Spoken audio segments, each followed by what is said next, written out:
Alors, salut, je vais tenter de vous présenter le Asus Zenfone 2 laser, référence Z601KL. Alors d'abord, comme il se doit, on va parler des accessoires qui sont livrés avec. Donc tout d'abord, un chargeur qui semble de bonne facture, hein, vu sa taille et son poids. Bon, c'est pas comme les petits chargeurs qui sont traditionnellement livrés avec les smartphones, hein, les petits trucs de merde là. Ça a l'air quand même plus conséquent. Bon voilà, merci Asus pour ce chargeur qui inspire confiance. Ensuite, on a le câble USB, micro USB. Malheureusement, il est encore en micro USB. L'USB type C est en train de se généraliser, mais là on est encore sur du micro USB avec tous les inconvénients que cela comporte. On attend avec impatience l'USB type C, qui paraît beaucoup plus fiable en fait, hein. C'est beaucoup plus pratique, c'est réversible et c'est apparemment le système est beaucoup plus amènera plus de fiabilité au niveau des faux contacts. Donc on est encore sous micro USB. Bon, ce portable, je vous rappelle, il n'y a pas longtemps qu'il est exporté vers l'Europe, d'accord? Et sur le marché sud-est asiatique, d'accord, qui était sa principale cible, il n'était pas livré avec un écouteur, hein. Là, on a des écouteurs intra-auriculaires de marque Asus. Et pour les avoir essayés, je peux vous garantir qu'ils sont de bonne qualité, hein. Je sais pas, bon, c'est pas des trucs à 200 balles non plus, mais c'est pas des trucs à 2 balles, hein. Bon, ben, et Asus a fait un petit effort de marketing sur l'Europe. Merci Asus. Ces écouteurs sont livrés avec des petites oreillettes, là. Voilà, merci. Et bon, la boîte. Maintenant, bon, quels que soient les portables, quels que soient, maintenant, qu'ils soient de la merde ou pas, toutes les boîtes sont belles maintenant et bien solides, en fait, hein. C'est normal que ce soit des boîtes solides, parce que ce sont des trucs qui sont livrés, qui sont amenés à être livrés partout dans le monde. Donc bon, ben voilà, les boîtes sont généralement maintenant assez solides, hein. Et puis bon, de belles boîtes, hein. De toute façon, maintenant, quel que soit le portable, il a une belle boîte, hein. Bon, on va allumer ce truc-là. Alors, voici le portable en question. C'est un 6 pouces, donc, arrangé dans la catégorie des phablettes, puisque les portables dont la dimension d'écran se situe entre 5,5 et 6,9 sont des phablettes. Donc là, c'est une phablette. C'est dans l'air du temps, puisque maintenant, tous les portables haut de gamme sont des phablettes. 5,5, 5,7, tous les portables haut de gamme, maintenant, quelle que soit la marque, sont des phablettes. Donc, c'est dans l'air du temps maintenant de posséder sa phablette. Sauf que ça, c'est une phablette qui est quand même assez grande, hein. 164 de hauteur, 84 de large, pour une épaisseur de 10 mm 5.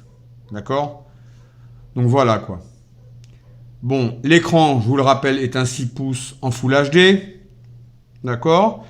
Full HD, c'est 1980 par 1080. Bon, cet écran, normalement, a été testé, hein, je vous dis, sur les sites du sud-est asiatique. Et donc, normalement, il passe pour un très bon écran, d'accord? Angle de vision, c'est comme ça. Bon, je sais pas si on regarde son portable comme ça, donc je sais pas si ça a beaucoup d'importance, cette histoire d'angle de vision. Moi, mon portable, je le regarde comme ça en tous les cas, hein. Donc les angles de vision, j'en ai trop rien à battre, hein. Bon, de toute façon, c'est un écran qui, chose très importante, est protégé par une protection Corning Gorilla Glass 4. Et c'est ce qui se fait de loin le mieux en matière de protection aujourd'hui. Voilà, Corning Gorilla Glass 4. Donc on est au top au niveau de la protection. Bon, la face avant, c'est tout ce qu'il y a de plus bateau, hein. Caméra selfie, écouteurs, 3 boutons capacitifs, historique, homme et retour. Bon ben voilà, c'est tout ce qu'on peut dire sur la face avant. Bon, la face arrière. Bon, moi je parlerai plutôt du capot arrière, puisque ces derniers, qu'est-ce qui se passe là? Ouais, c'est sensible, hein. Le capot arrière, d'accord, on va le mettre comme ça. Euh, Lui, il est amovible. D'accord? Alors là, qu'est-ce qu'on trouve sur ce capot arrière? Une petite grille pour les haut-parleurs, le bouton du volume, plus moins, et la partie caméra, appareil photo, avec le laser pour la mise au point. D'accord? Les tranches sont fines, donc on ne trouve rien sur les tranches. Par contre, au-dessus, on trouve un bouton marche-arrêt, un petit écouteur et l'emplacement prise jack. Pour le dessous, on trouve connexion micro USB et un autre petit micro. Voilà pour ce qui concerne le capot arrière. Comme il est amovible, ben, je vais l'enlever. Que vous puissiez voir ce qu'il y a à l'intérieur, enfin ce qu'il cache. Hein. Alors, batterie amovible 3000 mAh, 2 emplacements pour les micro SIM et un emplacement pour les micro SD. Cet appareil peut accueillir une micro SD de capacité 128 maximum, 128 Go maximum. Là, si vous observez bien, vous avez 2 petits caissons pour les haut-parleurs. Car il s'agit, paraît-il, de 2 petits caissons. Hein. C'est pas 2 haut-parleurs tout bêtes posés là par hasard. Ils ont mis 2 petits caissons et puis ils ont mis les haut-parleurs, quoi, 2 petits. Et vous verrez que le son, ça dégage bien quand même. Hein. Donc voilà, on a fait un peu le tour du propriétaire. Bon, le capteur, bon, enfin, c'est pas la peine puisqu'on le voit à l'extérieur. Bon, qu'importe. Hein. Voilà. On va refermer. Les petits clics. Hop, hop. Et voilà. Qu'est-ce que ça fait? Bon, voilà. Alors, voilà, on a fait un peu, bon, voilà, la présentation physique du portable, hein, face avant, capot arrière, on l'a démonté, voilà. Maintenant, comment est-il équipé? Eh bien, il est équipé d'un Qualcomm Snapdragon 616, accompagné d'une puce graphique Adreno 405, de 3 Go de RAM et de 32 Go pour la ROM et le stockage. Cette configuration a déjà été testée, hein, c'est pas le seul appareil qui possède cette configuration, et normalement, avec cette configuration, on ne lag pas. Elle permet de jouer à tous les jeux en graphique ultra, enfin, graphisme haut, elle permet le multitâche, etc., etc. Bon, normalement, cette configuration est suffisante pour ne pas laguer, pour ne pas ralentir, d'accord? Donc, c'est une configuration, on pourra dire, qui est quand même assez équilibrée, d'autant plus que ce portable a 3 Go de RAM. D'accord? Bon, tous les prochains portables, maintenant, je pense, auront 3 ou 4 Go. Mais pour l'instant, bon, la majorité des portables avaient 2 Go. Celui-là a 3 Go. Donc, il ne lag pas, il ne ralentit pas. Bonne configuration matérielle, d'accord? Au niveau des capteurs, on a un 5 mégapixels à l'avant et un 13 mégapixels à l'arrière avec autofocus mise au point avec laser. Je crois que la mise au point se fait en 0,3 secondes. D'accord? Normalement, il ne joue pas dans la cour des grands au niveau des photos, mais il n'est pas craignos non plus. Quand il a été testé, les photos, on lui donne 4 étoiles sur 5. D'accord? Donc, c'est acceptable. Il fait normalement de belles photos. D'accord, il y a, bon, je vais vous montrer quelque chose. Appareil photo, d'accord, les options, voilà. Bon, voilà, auto, eh bien, qu'est-ce que ça fait là, voilà. Je vous montre un peu les photos, les options. Alors, on a auto, manuel, HDR, comme sur tous les appareils maintenant. Maintenant, la HDR, elle est assez bien réglée, parce que j'ai vu pas mal de petits tests. Sur certains appareils, la HDR, elle est trop puissante. En fait, hein, mais bon, sur cet appareil, il semblerait que la HDR est quand même bien réglée. Retouche d'image, super résolution, j'ai essayé, c'est pas mal. Lecteur, comme vous pouvez le voir, de code barre, avec lecteur 2D aussi.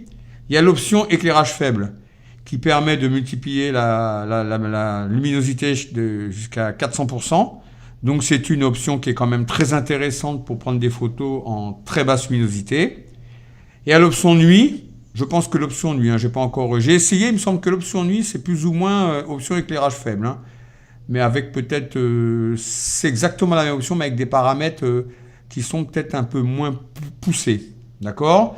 Profondeur de champ, bon, mais ça c'est un effet logiciel. Hein. Effet, selfie, gif animé, prend plusieurs photos, bon, ça c'est connu. Panorama, bon, ça se fait. Miniature, c'est macro.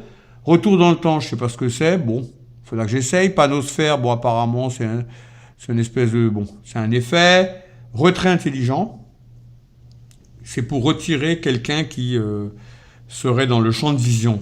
On prend plusieurs photos et bon, ça calcule, ça fait des calculs pour retirer un personnage qui se serait glissé malencontreusement dans la photo. Tout sourire, je crois que c'est une option qui déclenche quand on sourit. Ralenti, maintenant, c'est dans l'air du temps. Hein. Beaucoup de portables ont ça, même si c'est de la merde, ils offrent toute l'option ralenti. Intervalle de temps. Bon, voilà pour la section photo, vous voyez, qui est assez complète.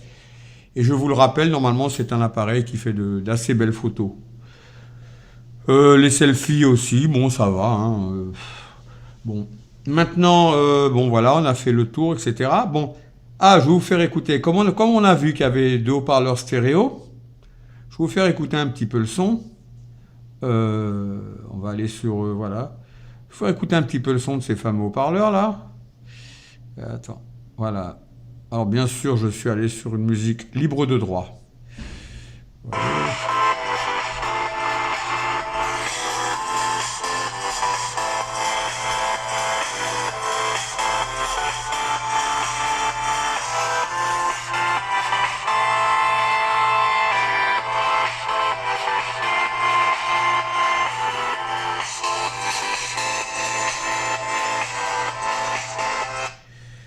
Comme vous pouvez le constater, quand je disais que ça crache, ça dégage, hein, ça crache du feu, hein, comme on dit, c'est pas mal. Ça dépote quand même. Hein.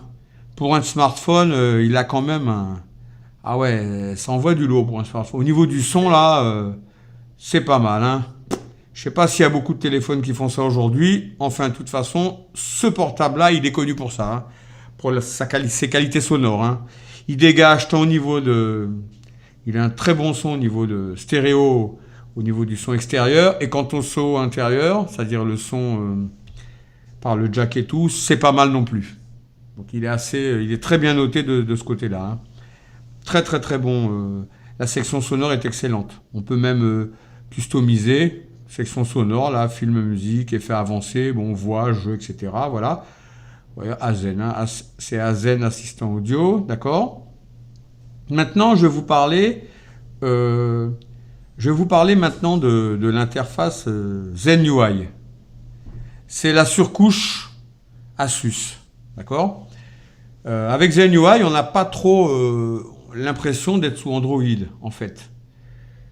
Bon, moi j'aime bien, parce que Android, bon, j'aime pas trop Android, à vrai dire, moi je préfère Windows Phone. Hein. Je viens de Windows Phone, d'abord... Le portable qui est en train de filmer cette vidéo, c'est un Windows Phone, hein, c'est le Lumia 640 XL, dont la réputation n'est plus à faire. Hein. C'est un excellent portable qui prend surtout d'excellentes photos. D'accord ? Donc, bon, moi, je viens de Windows Phone, j'aime beaucoup Windows Phone. Hein. Et donc, là, je me retrouve sous Android, Zen UI. Zen UI pour Zen User Interface, et je dois dire que j'aime aussi beaucoup Zen UI. Hein. J'aime pas trop l'Android tout bête et tout simple, là, l'Android pur et dur, là. Bon. Par contre, Zen UI, c'est pas mal. Hein. Il y a quelques options intéressantes, je vous en montre une, voilà, gérer l'accueil. J'ai déroulé vers le haut, on a l'écran d'accueil. Et on a pas mal de paramètres de personnalisation. Bon, application de widget, tout le monde a ça, hein. Bon, maintenant, on a aussi modification de l'accueil. On peut choisir sa page d'accueil, etc. Vous voyez ? Bon, moi, j'ai mis, voilà, là. D'accord ? Ensuite, on a modifié la page d'accueil, taille des icônes, alignement des icônes, effet de déroulement, de défilement. D'accord ? Il y a pas mal d'effets de défilement. Hein.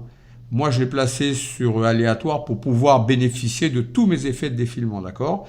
Et on a encore... taille de police, couleur de l'étiquette des icônes et sélectionner une police, voyez. Donc, c'est quand même pas mal. Hein. Voilà, je vous rappelle, thème Zenui. On peut verrouiller les applications aux regards indiscrets, vous voyez. Voilà, moi, il paraît qu'il y a des applications qui sont verrouillées, là. Protect your Apple against Snooper, voilà. On ne pourra pas aller hacker YouTube, Instagram ou Gmail, d'accord? Ces applications sont protégées, vous voyez. Ensuite, on a préférences, paramètres système, plus, etc. Donc, ça, c'est un premier aperçu de ZenUI. Maintenant, on déroule une fois recherche rapide. On arrive directement au panneau de recherche Google avec les recherches populaires, d'accord? Avec là encore des petits accès bien pratiques aux options Internet. On déroule 2 fois, on a les notifications, et on déroule une 3e fois, on a les réglages rapides. Ces réglages rapides sont customisables, bien évidemment. L'accès aux réglages rapides sont customisables. Là, on trouve tous les réglages rapides auxquels on peut accéder, et là, tous les réglages rapides qu'on peut ajouter à cette liste. Donc, vous voyez, ZenUI, c'est pas mal. Je vous ai mis en écran d'accueil là quelques petites fonctionnalités de ZenUI. Gestionnaire de démarrage, d'accord, c'est pas mal. On peut accepter ou refuser que des applications se lancent. Splendide, bon, maintenant tous les écrans ont ça. Hein. Température des couleurs, bon, c'est pas mal non plus. Bon, je pense que maintenant tout le monde a ça. Économiseur d'énergie. Alors là, Asus, il a mis 1, 2, 3, 4, 5 modes. Mode performance, normal, économie d'énergie, super économie ou personnalisé, d'accord? On a l'assistant audio qu'on a vu tout à l'heure. On a Asus Mobile Manager, la batterie, le taux d'occupation de la RAM. On va optimiser un petit peu. Vous voyez, ils ont quand même bien copié sur CleanMaster. Hein. Bon, c'est peut-être un peu mieux que CleanMaster parce que Asus, bon, ils n'ont plus rien à prouver. Ils ont rien à prouver à Asus. Ils maîtrisent. Hein. Voilà, donc on a quand même Asus Mobile Manager. Le My Asus. My Asus, c'est pas mal. Hein, ça vaut largement le Gmail. Hein, c'est pas mal du tout. Enfin voilà, le Asus ZenUI, c'est quand même pas mal. Hein. C'est vraiment la customisation de l'appareil qui est quand même assez poussée. Hein. Je rappelle, plus de 100 options de customisation. Plus de 100, beaucoup plus de 100, je crois. Donc c'est pas mal, moi j'apprécie. Hein. Quand c'était sorti au début, il y en a qui critiquaient, qui se disaient que bon, c'est un peu lourd et tout, mais au final, bon, c'est pas mal. Hein. Voilà quoi. Alors voilà, on a fait un peu le tour du propriétaire, vous voyez. Et donc, pour finir, je vais vous mettre à la fin de cette vidéo, je vous mettrai quelques photos et une vidéo prise avec cet appareil pour que vous puissiez juger de la qualité, vous voyez.